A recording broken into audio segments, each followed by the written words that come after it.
as to what this mantra yoga is all about. Sounds are vibrations. Vibrations give rise to certain definite forms. Combination of sounds creates complicated forms. When a tuning fork is kept in touch with a metal plate carrying sand particles, the particles arrange themselves in a particular form. The form is unique to the frequency of the tuning fork. This is an experiment most of us has done in school. Most elaborate experiments have been done by the scientists also to study the relationship between two things. One is sound and the other one is a form. The conclusions are: sounds produce shapes, signs. Particular note give rise to particular form. Agreed? If you desire to produce a particular form, then you must produce a particular note of a definite frequency, signs. A particular vibration will keep elements of a form together, and the form will fall apart when the vibration ceases. These vibrations need not necessarily take place in the physical plane alone. They can also take place in different planes depending on the nature of the form and the life acting as a soul for it. The repetition of Panchakshara mantra produces the form of Lord Shiva.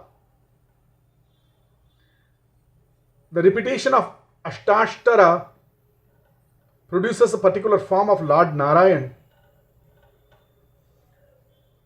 The repeated repetition of the mantra produces in the mind the form of the Devata connected with that mantra. And this form in turn becomes the center of our consciousness.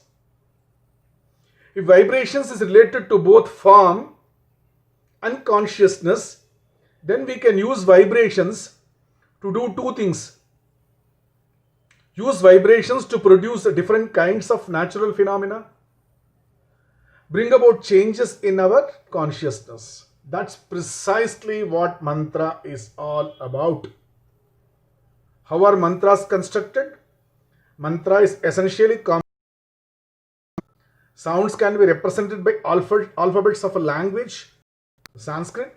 Hence, mantras are constructed by arranging the letters of the alphabet in certain combinations, which is necessary to create the exact and correct pronunciation. Obviously, this can be done by a person who knows the effect. So, what happens? A particular rishi who has discovered and constructed the mantra after the necessary investigation is called as a rishi of that particular mantra. Naturally, the power of the mantra dependent upon the potency of the sound, combinations used, and the investigations of its pronunciation and effects carried out by the rishi. Then the devata, that form of the devata, comes into my consciousness and I become part of the devata. And I get the boons, any boon which I really look for. That is the power of mantra. This is called as mantra yoga in Sanatana Dharma.